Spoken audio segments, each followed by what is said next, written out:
Good evening.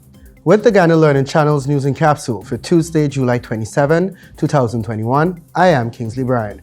Here's a look at some of the top stories we will be covering this evening. We'll tell you that over 1,000 house lots delivered in Region 4 as the Housing Ministry continues Dream Realized. Additional travel guidelines coming soon as travel concerns rise amidst reopenings. Region 4 community policing groups benefit from training focused on conflict resolution and anger management. GCAA donates to CDC's flood relief efforts as CDC continues to assist those affected by recent floods. And in news from the region, we'll tell you that St. Lucia's opposition party wins landslide victory and Philip J. Pierre to form a new government. And on the international scene, Ireland approves vaccines for minors, 12 to 15-year-olds now included in national plan. And now for the news in detail. A total of 1,000 house lots were distributed on Tuesday in Region 4 by the Central Housing and Planning Authority as the Housing Ministry continued its Dream Realized housing initiative. Minister of Housing and Water Colin Crowell and Minister within the ministry Susan Rodriguez commenced the distribution in the National Stadium at Providence. Individuals who fall under the low-income bracket benefited.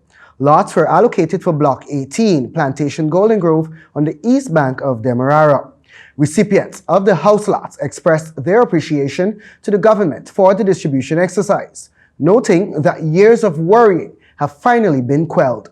The Central Housing and Planning Authority also distributed 334 land titles to persons in Region 4. Meanwhile, Minister Crowell announced that the government will be distributing over 6,000 house lots by August 2 and 1,000 more by the end of the year. And in health news, Minister of Health, the Honorable Dr. Frank Anthony on Monday, during his daily COVID-19 update, announced that additional travel guidelines and requirements for incoming passengers to Guyana can be expected in another few days. The announcement comes on the heels of an amendment to the 2021 Civil Aviation Health and Safety Regulations that was published in the Official Gazette. That amendment, signed by the Minister of Public Works, the Honorable Juan Edgel, stated that nationals of Trinidad and Tobago are now required to be fully vaccinated before they will be allowed to travel to Guyana. Dr. Anthony further relayed that the government has been having discussions about changing its entry regulations for passengers traveling through Guyana. These discussions are necessary as the world sees further reopening of countries' borders and the resumption of international travel. Moreover, the health minister said that the decisions by the local authorities are being guided by discussions that took place at the level of the Caribbean community. At this level, the minister explained that there are two principal things that CARICOM countries are requiring now for travel. These are a negative polymerase chain reaction or PCR COVID test and proof of vaccination. For context, an individual is considered fully vaccinated 2 weeks after they have received both doses of a 2-dose vaccine or 2 weeks after receiving the vaccines that are given only in 1 dose, such as the Johnson & Johnson vaccine. And that was extracted and modified from the newsroom.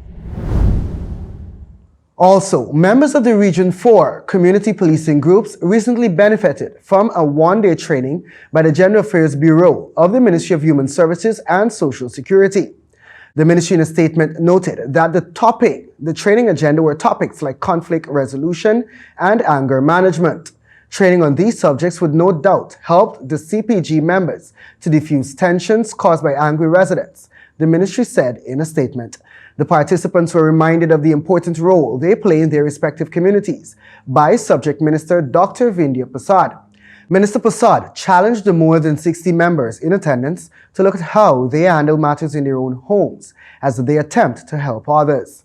The minister relayed that the end game is to conduct anger management classes across the country, but would first need to train the human resources to do so. According to the ministry, the training was timely as it provided the participants the skills needed when called upon to intervene in conflict situations and to resolve issues where anger is escalating. The training will continue in other regions across the country. And the Ghana Civil Aviation Authority, the GCAA, on Monday handed over $120,000 to the Civil Defense Commission to aid in its flood relief efforts. Safety coordinator of the GCAA, Courtney Frank, in brief remarks noted that the authority was happy to be supporting, even in a small way, to assist individuals and families affected by the recent flooding. Public Information Officer of the CDC, Patrice Wishart, accepted the donation on behalf of the Commission. Since the flooding began in May, members of the private sector, non-governmental organizations, and civil society have made significant contributions to the CDC's National Flood Relief Program. The CDC continues to assist those individuals and families who have lost their assets, livestock, and farms due to the nationwide flooding. Persons desirous of contributing to the CDC's efforts can contact the agency on telephone numbers 226-1027 or 600-7500, or they can visit the headquarters on Thomas Lands in Georgetown. Now to the world of sports. Guyanese swimmer Andrew Fowler finished fourth in Heat 1 of the men's 100-meter freestyle in a time of 55.23 seconds. Thus, unfortunately resulting in him bowing out proudly of the ongoing Olympic Games in Tokyo. Fowler, who had the best entry time of 54.10 seconds in the heat, was among the early leaders in the race, but dropped pace in the last 25 meters.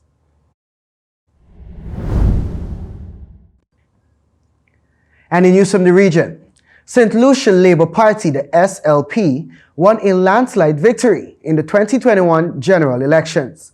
Preliminary results declared that the SLP has won 13 seats.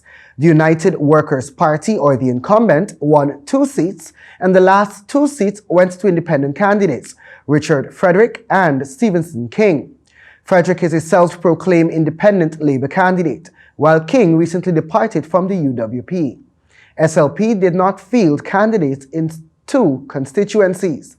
In the 2016 general election, the UWP won 11 of the 17 seats, while the SAP won 6. SLP also created history in Micoud North, with the youngest candidate in the general elections, Jeremiah Norbert, to win a seat long held by the UWP. Party leader and Prime Minister-elect Philip J. Pierre thanked and encouraged St. Lucians to be as one. Meanwhile, former Prime Minister and UWP leader Alan Chastanet has not yet issued any statement about the results of the general elections. Chastanet won the seat for Micoud South. The CARICOM Election Observer Mission, led by Ms. Fern Narciscope, was present on grounds to monitor the electorate process. And on the international scene, the COVID-19 vaccination program in the Republic of Ireland is expected to be extended to include 12 to 15-year-olds. The recommendation was made to the Irish government by the National Immunization Advisory Committee, the NIAC. Earlier, Taoiseach, or the Irish Prime Minister, Michel Martin, said that there would be further advice from the NIAC on the matter. He said it represented a significant opening up of the vaccination program to younger people. Mr. Martin said it had been a very effective program to date, and the government wanted to encourage heightened participation among the remaining age groups. It is understood that it will take a number of days for the Health Service Executive to get the system for vaccinating those from 12 to 15 up and running, as it will require parental consent and parents or guardians will have to be present for the jabs. The decision to extend the vaccination program to those who are 12 and over has been strongly criticized by some on social media. Opponents of the move say it is wrong that Irish children are being vaccinated when large number of the frontline workers dealing with COVID-19 in poorer countries are not. And that story was extracted and modified from CNN. And that's our news broadcast for Tuesday, July 27, 2021. Please join us for a rebroadcast tomorrow morning.